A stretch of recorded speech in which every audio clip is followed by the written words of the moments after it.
Well, good morning, everybody. I am back on the property. We've enjoyed about 2.5 weeks off. We've done a few things. Built some big sawhorses the other day. Not like our U.S. sawhorses. This cocoa lumber is heavy. Anyways, just did a few little things. We spent a lot of time. Enjoyed the evenings out at the bypass, and the sun's just starting to come up. Got a lot of dirt to move today. So we got the cylinder fixed. We ordered a seal kit. Like I said on previous video, one from Florida and one from India. India got held up because of the war. I finally got a message back after a week, and I understand that. I was a little perturbed at first until it was explained to me. Patience is something you got to have here in the Philippines for sure. Anyways, one kit I ordered local. It's actually the same place I got my automotive parts for my van. The first kit, I was so excited because it came in like 3 days after I ordered it.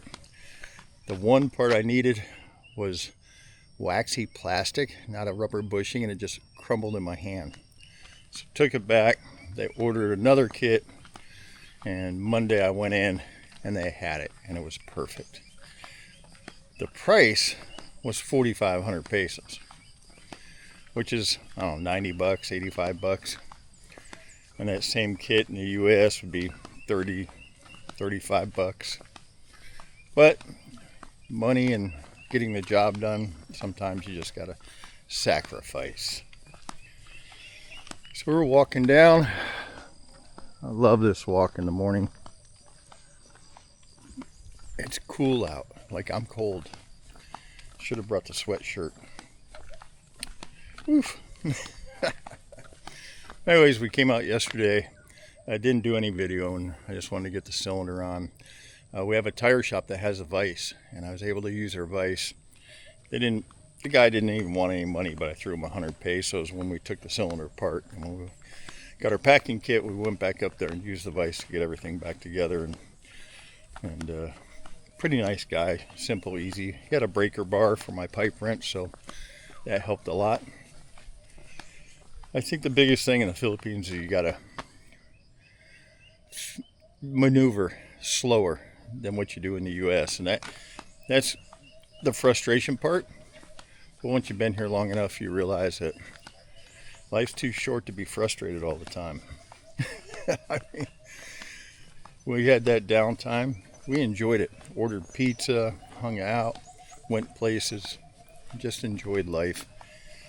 And try not to stress over anything, because eventually your part will show up, and eventually you'll get it done. Look at some of the views here, guys. Look at that. Just beautiful out here. So the other day, our neighbor where we keep the excavator, down by the big tree that fell during the big storm, that area that he cleared, it's pretty crazy, some of the snakes over here. Saw another green viper, but he came down the hill, and a yellow cobra stood up 1 meter high. Came up. He just sat on a scooter until it moseyed on. But they're here, man. And that makes me wonder about Jacob riding his bike next to the grass on the roads, you know. He's a boy. He's playing. He's not observing everything around him like the locals do here. He's just a kid that grew up in the city and not the province. So it's a little concerning, but it's part of life, right? Ugh. Get the blood flowing by this walk every morning. So I'm excited to get the driveway started again.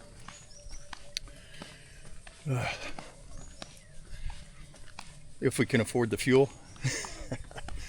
Diesel's gone up about 30 pesos per liter, so it's additional 90 or 120 pesos per gallon, so it cost me about $2 more. So we're close to $5 a gallon for diesel now. in a country that makes $5 to $8 a day. So it's really impacting the locals because materials are going up, food's going up. So,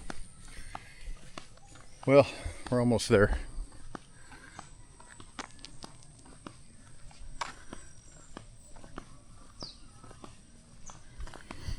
Ready for a loud day on the excavator.